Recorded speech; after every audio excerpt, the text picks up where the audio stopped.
अयोध्या में रामलला के भव्य मंदिर में स्थापना की आज पहली वर्षगांठ है और इस उपलक्ष्य में आज से 3 दिवसीय उत्सव का आयोजन शुरू हो गया है। इस दौरान सीएम योगी अयोध्या पहुंचे और रामलला की पूजा अर्चना की।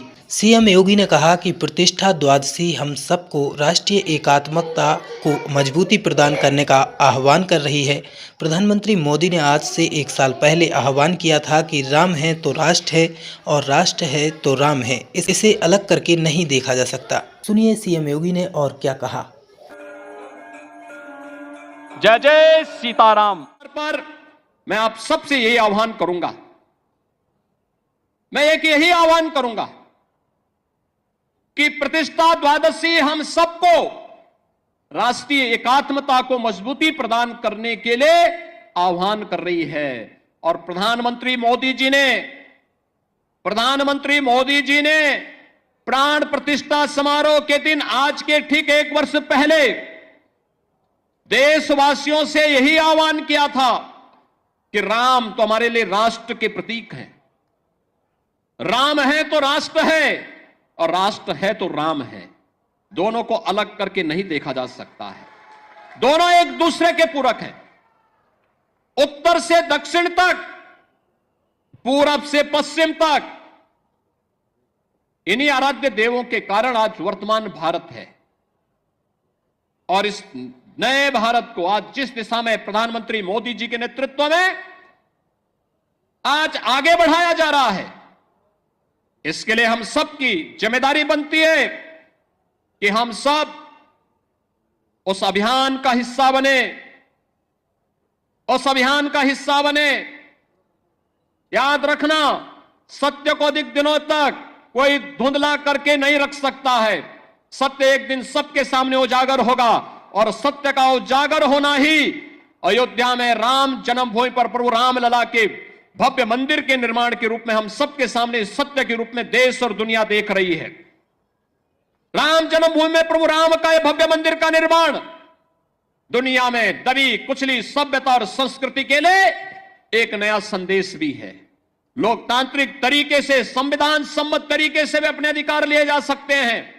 यह अधिकार अयोध्या में राम जन्मभूमि के लिए हुए अनगिनत बलिदान और उन सब मूल्यों के साथ अग्नि परीक्षा के दौर से बार बार गुजरने के बावजूद भी अपना धैर्य न खोना इस अभियान का हिस्सा रहा है। हम सब निरंतर इस पथ के अनुगामी बनेंगे। प्रतिदिन अयोध्या में 1.5 से 2 लाख श्रद्धालुओं का आगमन अयोध्या धाम में हो रहा है। 1 से 1.5 लाख राम जन्मभूमि में दर्शन कर पाते हैं। बहुत सारे लोग अन्य धामों में दर्शन करते हुए कुछ इंतजार करते हैं, कुछ जाते हैं, फिर अन्य कार्यक्रमों के बाद फिर आयोजन में भागीदार बनते हैं। आज अयोध्या जिस रूप में हम सबके सामने है, आपने देखा होगा, यह अवसर हम सबके लिए किस रूप में आया। किसी ने सोचा था अयोध्या के बारे में? कोई सोचता था 1 वर्ष पहले, 5 वर्ष पहले, 10 वर्ष पहले कोई सोचता था कि हमारा अयोध्या दी इस रूप में इसका अधिकारी है, इसको यह अधिकार प्राप्त होना चाहिए। 2014 के पहले, 2017 के पहले इस अयोध्या में बिजली भी नहीं मिलती थी। 3 से 4 घंटे बामुश्किल बिजली। स्वच्छता की कोई कहीं अता पता नहीं था। राम जी की पेड़ी में वहीं पर सरयू जी का जल सड़ता रहता था।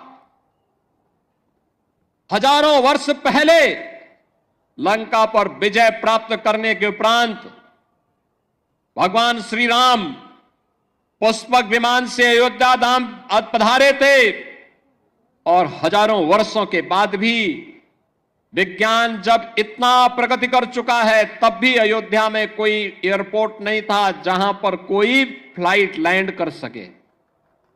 लेकिन आज अयोध्या के पास अपना इंटरनेशनल एयरपोर्ट है। अयोध्या की सड़कें त्रेता युग का स्मरण करा रही हैं।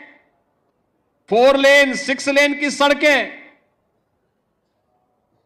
सरयू मैया के घाट पूरे देश को अपनी ओर आकर्षित करते हैं। राम जी की पेड़ी, अब सरयू जी का जल वहीं पे सड़ता नहीं है, बल्कि एक ओर से आता है, दूसरी ओर से वापस सरयू मैया में लौट करके श्रद्धालुओं को पुण्य का लाभ प्रदान कर रहा है।